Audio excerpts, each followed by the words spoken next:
In this video, I'm going to show you how to make this cheese ball for your festive event. Begin by shredding 400 grams or 1 pound of medium cheddar cheese into a bowl. There are various models of graters available with safety features, but I'm using a standard grater, so it's important to proceed with caution. Set the shredded cheese aside and next chop up half a cup of olives into small pieces. If you're not fond of green olives, you could use black olives, or another excellent substitute could be green hot dog relish. Place 250 grams of cream cheese into a large bowl, then grab your cheddar cheese and put it on top.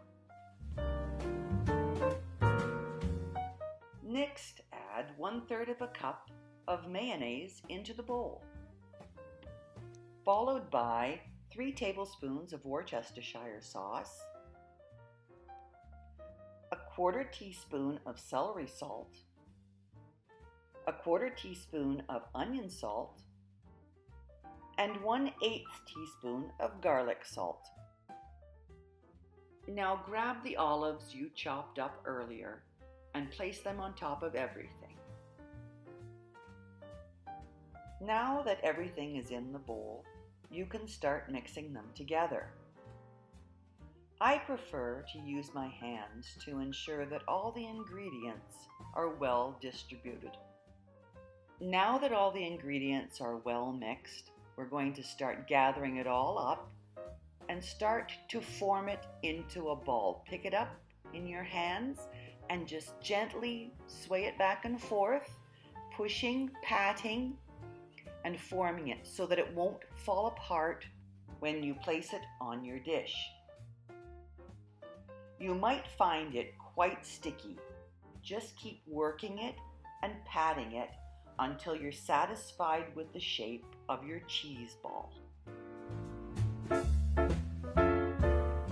Set aside your cheese ball and chop half a cup of walnuts into fine pieces.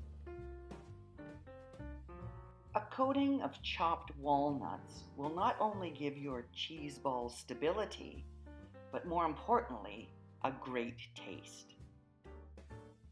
Make sure the walnuts are nice and fine. Cut a large piece of parchment paper and place it on your countertop. Take the chopped walnuts and spread them evenly over it. Carefully pick up your cheese ball and gently roll it through the chopped walnuts. You may need to swirl it around a bit and keep patting the cheese ball until you have it all covered. If you're not satisfied with the coverage, you may wish to chop more walnuts to add to it. Grab a cherry tomato and cut it in half to form your reindeer's nose. Gently but firmly place it on the cheese ball without squishing the tomato. Take a pitted black olive and split it in half to form the reindeer's eyes. Placement of the eyes can change the expression of your reindeer. Place 2 pretzels on top of your cheese ball to make the perfect antlers. Once placed on your favorite plate with a selection of crackers, your appetizer is ready for friends and family for the perfect gathering.